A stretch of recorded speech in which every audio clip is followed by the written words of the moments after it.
got on the train with $200. He couldn't see any harm in a friendly game of cards. What if the other men were strangers? And take Joe Collins. He's got a nice wife at home. But he met this girl at the bar, and she looked after the first couple of drinks.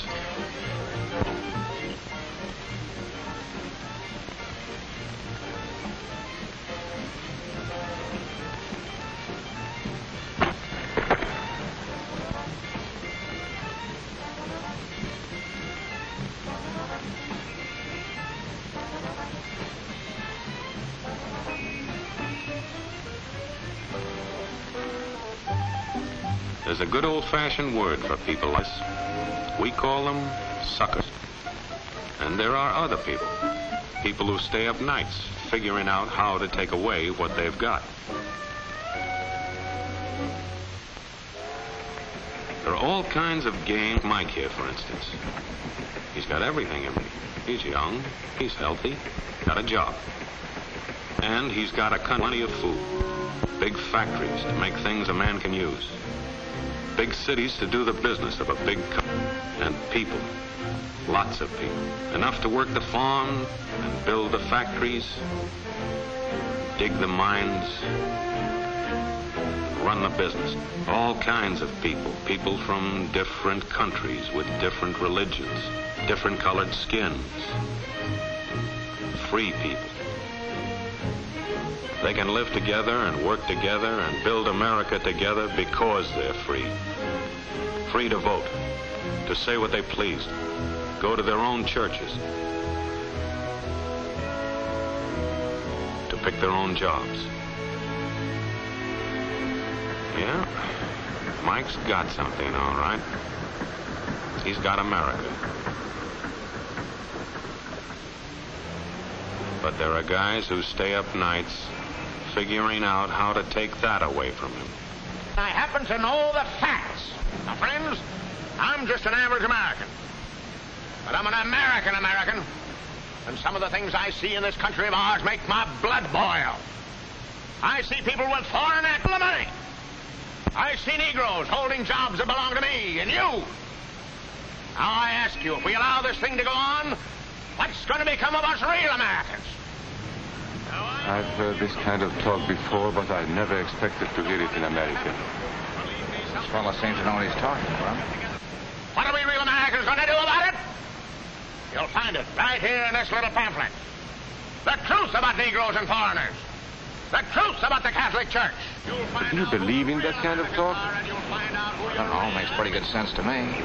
And I tell you, friends, we'll never be able to call this country our own until it's a country without.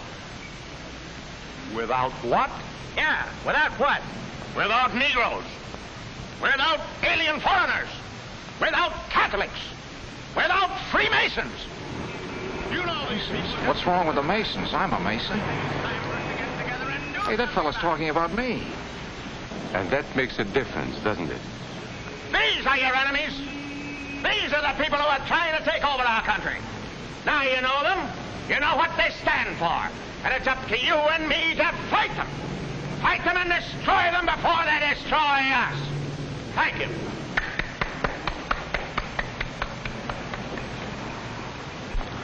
Before he said Masons, you were ready to agree with him. Well, yes, but he was talking about... What about those other people? But in this country, we have no other people. We are American people. What about you? You aren't American, are you? I was born in Hungary, but now I am an American citizen. And I have seen what this kind of talk can do. I saw it in Berlin. What were you doing there?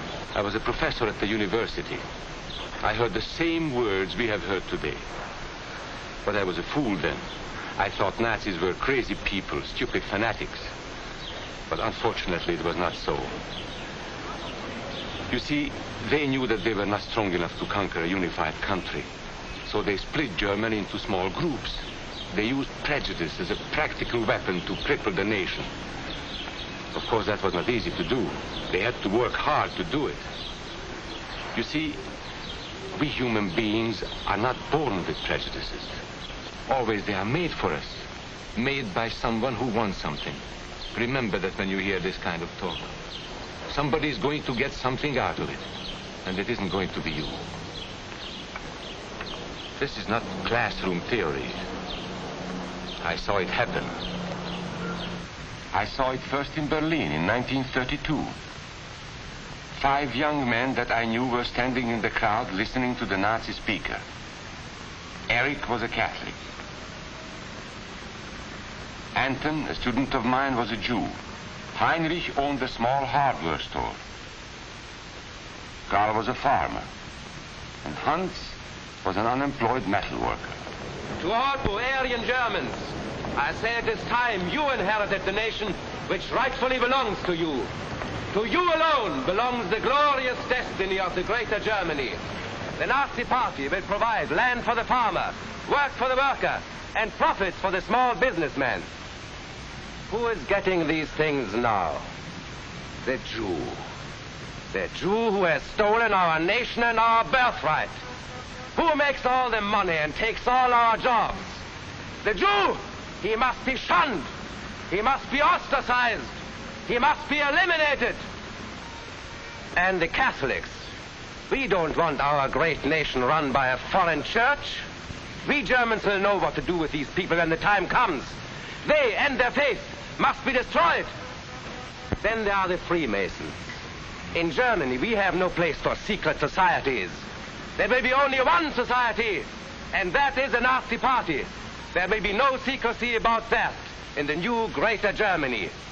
One by one, he attacked each minority and he split them off one from the other. These men were all fellow Germans when they came here today. Now they were split into rival groups, suspicious of each other, hating each other. They were being swindled, all of them. But the man who was really being fooled was Hans. He was pure German, according to Nazi standards. To him they promised everything, and he fell for it. That's how Hans became a Superman. They gave him a uniform and they pumped up his ego. He wasn't just a little fellow out of work anymore. He was a member of the master race. Hans and thousands of others like him, all playing a sucker's game. They gambled with other people's liberty, and of course they lost their own. A nation of suckers. Hitler needed these people. There was lots of work to be done. There were trade unions to be smashed, because unions were organized and might offer resistance. There were many political parties in Germany. These the Nazis destroyed.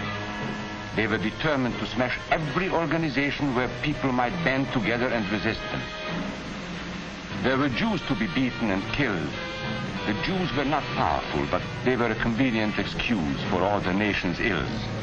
And besides, a Nazi party member could not take over this man's store. Hundreds of Catholics were put in jail because the Catholic Church had strength and could resist the Nazi drive for power. They had split the nation into 100 pieces, and then one by one, they had destroyed the pieces. Over these broken pieces, the Nazis rode into power. One party, one nation, one religion. These men had won their struggle for power. They now ruled all of Germany. But still they had trouble with their oldest and most persistent enemy, the truth. They found that truth does not die easily, and so they decided to abolish truth. One great source of truth is literature, so they burned books, 20 million of them. Many great men in Germany who were spokesmen for truth were jailed or driven from their country. Teachers, writers, scientists. Education was discouraged.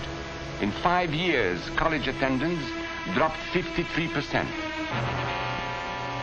It was forbidden to listen to a British radio program or read an American newspaper. In Nazi Germany, you had to get your information from Dr. Goebbels. He knew what was best for you. The church was one force in Germany still strong enough to proclaim the truth in public. This Catholic priest was arrested the following day on charges of immorality. The Protestant church also continued to try and fight for truth. The Nazis put this man in a concentration camp. There were others who spoke for truth, and I am proud to say that educators were among them. And what, may I ask, is an Aryan? I don't know myself. But let us see what our present so-called authorities have to say about it. They say he is tall,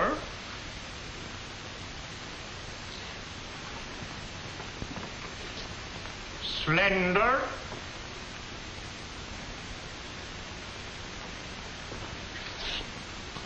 blue-eyed, and blonde. There is no Aryan race. And more important, there is no master race. There are people who may find these ideas convenient, but science cannot support them. There is no scientific proof that there's any correlation between a man's racial characteristics and his native ability or character. In all racial groups, we find the same range of potentialities. We find idiots and geniuses. We find criminals and philanthropists.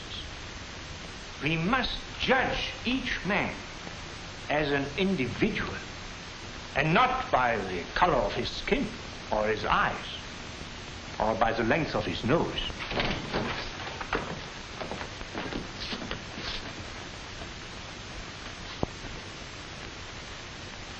Come in, gentlemen. It's comfortable.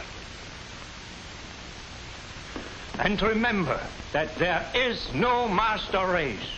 That is a scientific truth. Anyone who tells you otherwise is lying.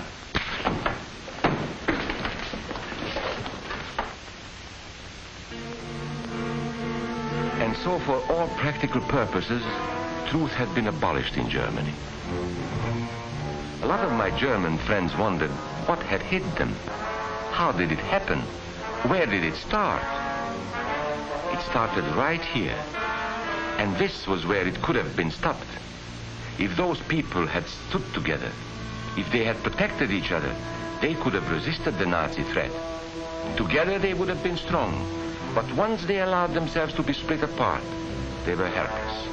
When that first minority lost out, everybody lost out. They made the mistake of gambling with other people's freedom. Now let's see how those bets paid off. Karl the farmer was gambling on a better life for himself. What he got was extra hours of back-breaking work, as much as 100 hours a week. He was forced to stay on his land and produce what he was told to produce, because now Hitler was preparing for war. For Heinrich, who owned a hardware store, the bet didn't pay off either. 104,000 small businesses were closed in 2 years. And for Hans, conditions hadn't improved any. He had a job now in a munitions factory, but he worked long hours for little pay. The working conditions grew increasingly bad. And even though he didn't like the job, he wasn't permitted to leave it. And when Hitler decided the time was right, Germany went to war. Not by declaring war, but by a carefully prepared sneak attack. Once again, Hitler needed Hans to do his dirty work. Hans was an expert at brutality this time, and Hitler had decided to use Hans and his brutality against other peoples, the Czechs, the Poles, the French, the Russians.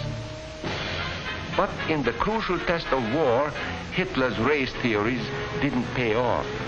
His pure-blooded supermen were defeated by the mongrel armies he despised. By the British at El Alamein.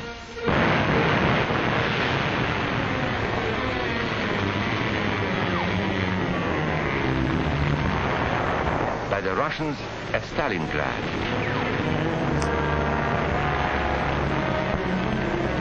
Then on D-Day by American soldiers of every color and religion, who smashed across the Normandy beaches and drove on through to the heart of Germany. For the misguided Germans who had swallowed the Nazi bait, the Nazi game did not pay off. The continent of Europe was strewn with millions of German bodies, pure Aryan bodies.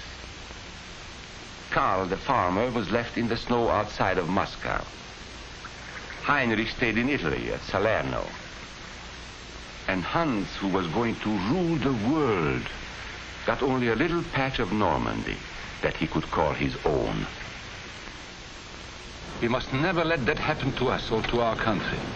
We must never let ourselves be divided by race or color or religion, because in this country we all belong to minority groups. I was born in Hungary.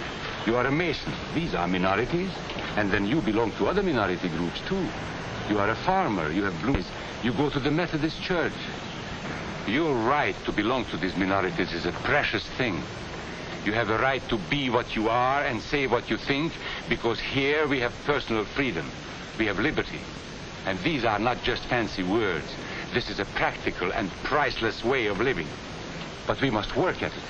We must guard everyone's liberty, or we can lose our own. If we allow any minority to lose its freedom by persecution or by prejudice, we are threatening our own freedom. And this is not simply an idea. This is good, hard common sense. You see, here in America is not a question whether we tolerate minorities. America is minorities. And that means you and me.